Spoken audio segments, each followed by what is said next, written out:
Good morning students, how are you? Fine. चलो बेटा, अब तो आपके एग्ज़ाम भी आने वाले हैं, पढ़ने में लग जाओ। Only one chapter is left from your first term, that is reproduction in animals. सिर्फ वही एक चैप्टर रहता है, तो वो हम लेंगे आज। और बेटा रिवीजन साथ के साथ शुरू कर दो, ठीक है? अच्छा, सबसे पहले तो हमें ये पता होना चाहिए what do mean by reproduction.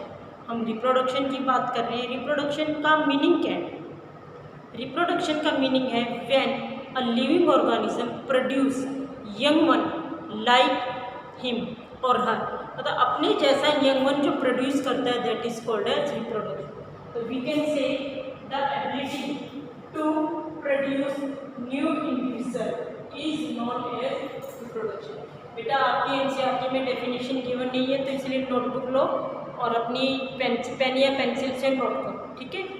Ability to produce new individual is known as reproduction. अब रिप्रोडक्शन का फायदा क्या है? क्यों रिप्रोड्यूस करता है कोई भी living organism? Reproduction is necessary to maintain continuity of life on the earth. अगर कोई भी ऑर्गेनिज्म रिप्रोड्यूस नहीं करेगा तो क्या लाइफ कंटिन्यू हो पाएगी? तो मतलब एक तरह से जनरेशन टू जनरेशन इम्प्रूवमेंट भी हो रही है। पहले हमारे जो अर्ली मैन्स थे वो कैसे थे, अब क्या क्या उनमें इम्प्रूवमेंट है। Giraffe was not of long tell, लेकिन अब उसकी बहुत ज़्यादा लॉन्ग नेक है। तो बेटा कुछ ना कुछ डिफरेंसेस भी आ रही हैं, लेकिन जनरेशन टू जनरेशन जिराफ कैसे या कोई भी लिविंग ऑर्गेनिज्म कैसे इस अर्थ पे? Due to reproduction. तो रिप्रोडक्शन की वजह से जो यंग वंस हैं वो अपने जो कोई भी ऑर्गेनिज्म है वो अपने जैसा यंग वन प्रोड्यूस करता है, और इसके बाद तो हमारी जो जनरेशन टू जनरेशन लाइफ जो है कंटिन्यू होती है ऑन द अर्थ। अब देखो इंडिविजुअल जो है अपने जैसे ही प्रोड्यूस करता है। जैसे कैट है, कैट का बेबी किटन ये अपनी बेटा टेबल 9.1 देखो, इसमें ह्यूमन बीइंग का जो यंग वंस है it will be baby, cat का किटन, डॉग का पप, बटरफ्लाई, कैटरपिलर, हैन का बेबी चिक, काव का बेबी काफ, CALF काफ, और फ्रॉग को जो मतलब हम बोलते हैं टेडपोल, ठीक है? तो ये थी आपकी एक तरह से young ones organism and their young ones, ठीक है? तो there are two type of reproduction on the earth. First of all asexual reproduction, then sexual reproduction. Asexual reproduction जो होता है only single parent is required, मतलब उसमें mail और female नहीं होते, ओनली सिंगल पेरेंट रिक्वायर्ड। तो एसेक्सुअल रिप्रोडक्शन के बारे में कह सकते हैं type of reproduction in which only single parents involve, ठीक है, इज कॉल्ड एसेक्सुअल रिप्रोडक्शन। मतलब कि जिसमें सिर्फ सिंगल जो होगा पेरेंट और उसी से यंग वन प्रोड्यूस होगा, तो वो होता है हमारा एसेक्सुअल रिप्रोडक्शन। ये हमारा सिंपल है और ये मतलब बहुत इजी सा प्रोसेस है। दूसरा ये लोअर ऑर्गेनिज्म में होता है, हायर ऑर्गेनिज्म में एसेक्सुअल रिप्रोडक्शन नहीं होता। जो लोअर ऑर्गेनिज्म है जैसे हाइड्रा है, अमीबा है, यूग्लिना है, इनमें आपका एसेक्सुअल रिप्रोडक्शन होता है। Sexual reproduction in it two parents are required, one is male and female. तो एक तरह से हम कह सकते हैं fusion of male and female gamete is called sexual reproduction. Means कि पहले तो male it will produce male gamete, और जो फीमेल है it will produce female gamete, and then fusion of male and female gametes occur and this is called as sexual reproduction। तो मैंने आपको बताया कि टू टाइप्स यानी कि मेल एंड फीमेल। तो mail reproductive system in human being, I am telling you about male reproductive system in human being. Mail reproductive system में क्या होता है, ये बेटा आपका डायग्राम में नहीं बना रही, you can see from your NCERT 9.1, ठीक है? इससे बेटा आप देख लेना, ये मैं आपका नहीं बना रही हूँ। तो इसमें मेल रिप्रोडक्टिव सिस्टम में सबसे पहले क्या होता है, अ पेयर ऑफ टेस्टिंग। अपना वो देखो बुक देखो, इसमें आपकी टेस्टिंग बनी हुई है ना। जब बेटा वीडियो सुनो तो बुक जरूर देखना। A pair of testing, then two sperm इसके साथ ही जो एक ट्यूब की फॉर्म में स्ट्रक्चर बना हुआ है that is sperm duct, 2 sperm duct. इसके बाद है आपका पेनिस, ठीक है। तो ये है आपका मेल रिप्रोडक्टिव सिस्टम। तो मेल जो टेस्टी है, testis will produce male gamete that is called as sperm. Testis will produce male gamete that is called as sperm. Sperm no doubt it is very small in size, बहुत छोटा इसका size होता है, but it contain head.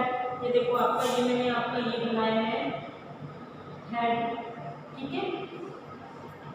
इसके बाद ये आपका होता है मिडल पीस, ये जो मिडल में होता है दैट इज मिडल पीस, और इसके साथ ये जो टेल लाइक स्ट्रक्चर होता है दैट इज टेल। तो स्पर्म के मेनली 3 पार्ट होते हैं, head, middle piece and tail, ठीक है। अब ये सिंगल सेल होता है, इट इज सिंगल सेल, ठीक है। और ये it is with cell components, इसमें आपका मेनली सेल कंपोनेंट्स भी होता है। अब इसके बाद मेनली आपका है फीमेल रिप्रोडक्टिव सिस्टम। अभी मैंने आपको मेल का बताया ना, now I will tell you about female reproductive system.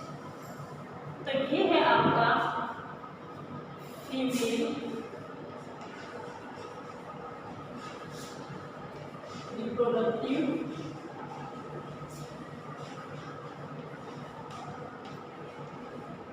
System, ठीक है। Female reproductive system it is different from male reproductive system. इसमें मेनली क्या होता है, अ पेयर ऑफ ओवरीज। इसमें मैंने आपको टेस्टी बताया था ना, इसमें mainly a pair of ovaries then oviduct, pair of ovary, oviduct and oviduct it is also called as fallopian tube। मतलब दोनों का मीनिंग सेम है। अगर fallopian tube आ जाए तो कंफ्यूज मत होना, बिकॉज ओविडक्ट को ही हम कहते हैं fallopian tube। तो पहले आपका है ओवरी, fallopian tube, और इसके बाद आपका मेनली है यूट्रस। ये है आपका फीमेल रिप्रोडक्टिव सिस्टम।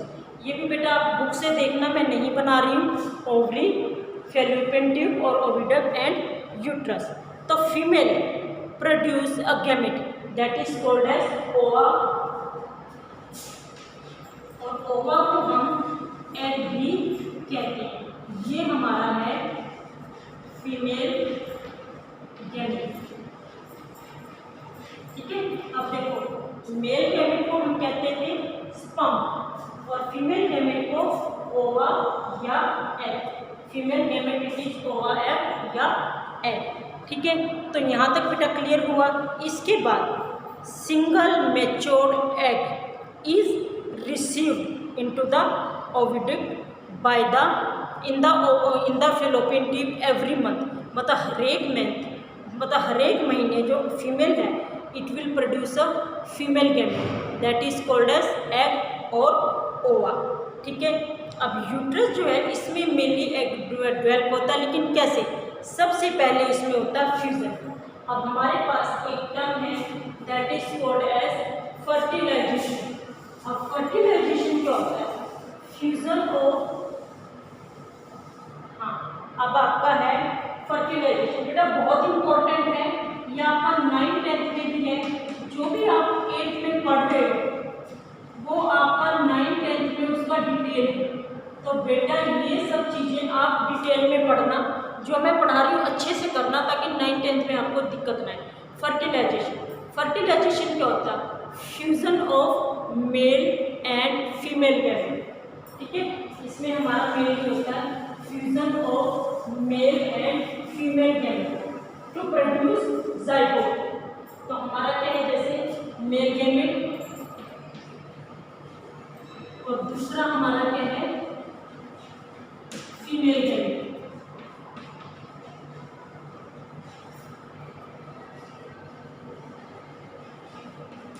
तो मेल गैमेट और फीमेल गैमेट। मेल गैमेट आपको पता ही है, ये आपका है स्पर्म। मेल गैमेट को हम स्पर्म कहते हैं ना, और जो फीमेल गैमेट है ये है आपका एग।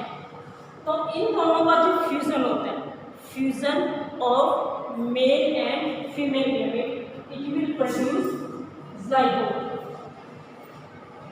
ठीक है, क्या प्रोड्यूस करेगा zygote. Fusion of male and female gamete आदि में से fusion of sperm and egg to form zygote, and this process is called as fertilization. Fertilization की डेफिनेशन नोट करो बेटा. Fusion of male and female gamete to produce zygote is called as fertilization. तो ये थी आपकी fertilisation की definition. ठीक है, अब इसमें हम देखा दो पेरेंट्स इन्वॉल्व है ना, एक तो मेल और एक फीमेल. तो दोनों मिलके जो जाइगोट प्रोड्यूस करते हैं तो इसको हम कहते हैं फर्टिलाइजेशन. ठीक है, अब फादर से स्पर्म मिलते हैं, मदर से एग मिलते हैं. ठीक है, तो जाइगोट बनता है. तो इसी वजह से किसी भी मतलब जो बेबी है उसमें कुछ करैक्टर मदर के होते हैं और कुछ करैक्टर जो है फादर के होते हैं. I told you about gene आपके ट्रांसफ़र होते हैं. ठीक है, तो कुछ करैक्टर मदर के होते हैं, कुछ करैक्टर फादर के होते हैं. तो यही रीज़न है आपकी कुछ क्वालिटी आपके ब्रदर या सिस्टर से मिलती है. ठीक है, तो फर्टिलाइजेशन ये भी आगे 2 टाइप्स का होता है. Fertilization is of further 2 types. एक तो होता है आपका इंटरनल, दूसरा है आपका एक्सटर्नल. अच्छा, आपको पता है जब जाइगोट बनता है, zygote is also single cell. Zygote जब बनता है तो इट इज मतलब it move in the uterus या it is planted into the uterus of mother. तो मदर के यूट्रस में ये रहता है and it develop as an embryo. ये बेटा आपको नेक्स्ट उसमें मैं बताऊंगी कि जाइगोट है how it will develop into an embryo. तो एम्ब्रॉय में आपके मदर की यूट्रस में होता है, इसके बाद वो डेवलप होता है और डेवलप होने के बाद after gestation period it will grown into a new baby. ठीक है, तो फर्टिलाइजेशन 2 टाइप्स की होती है. फर्स्ट ऑफ ऑल आपका है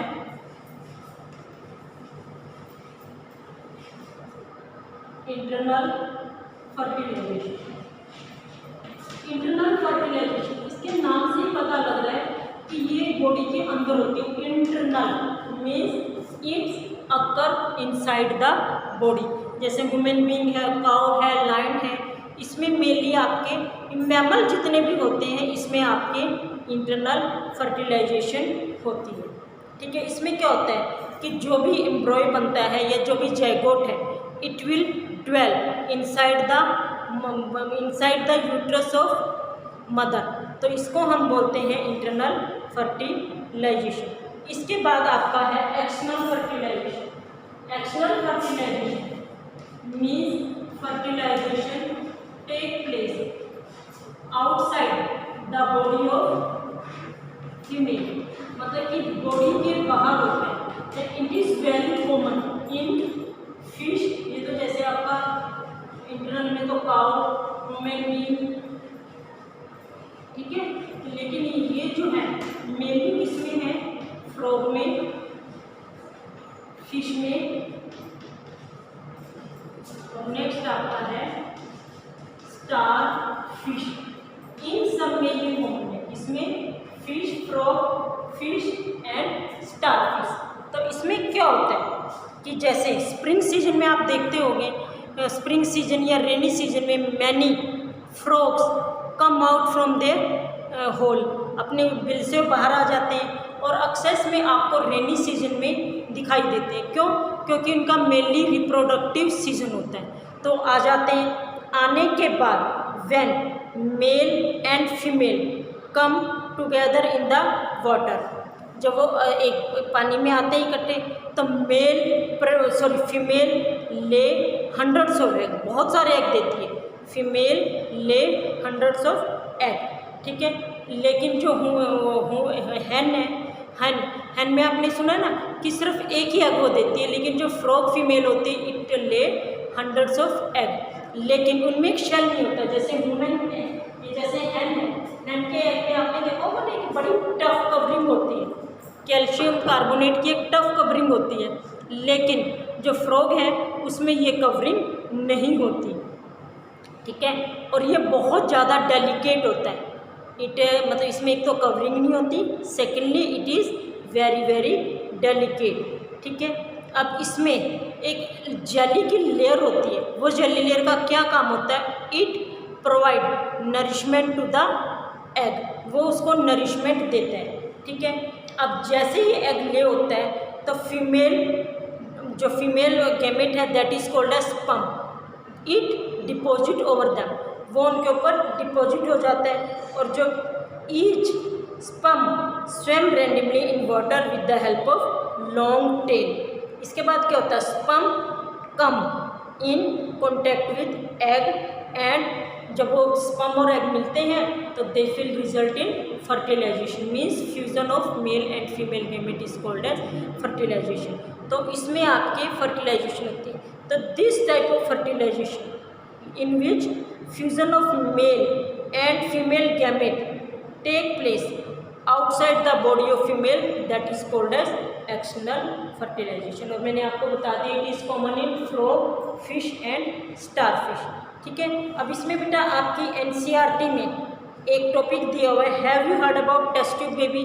टेस्ट ट्यूब बेबी में क्या करते हैं? जैसे कई बार ओविडक्ट है या कोई भी प्रॉब्लम मदर को होती है तो क्या होता है, जैसे कई बार क्या होता है कि कई बार ओविडक्ट ब्लॉक होता है तो इस वजह से स्पर्म मूव नहीं कर पाता क्योंकि ओविडक्ट से ही तो जाएगा। तो उसमें क्या होता है, जो these womens are unable to bear baby because sperm can not reach the egg. तो उसमें क्या करता है, जैसे ही फ्रेशली एग बॉडी में रिलीज होता है तो डॉक्टर जो उसको ले लेते हैं एंड इसके बाद उसको स्पर्म के साथ फ्यूज़ करवाते हैं। स्पर्म के साथ जब ये फ्यूज़ होगा तो it will develop into a zygote, और जो जाइगोट को 1 वीक के लिए हम बाहर ही रखते हैं। इसके बाद हम उसको मदर के बॉम्ब में ट्रांसप्लांट कर देते हैं।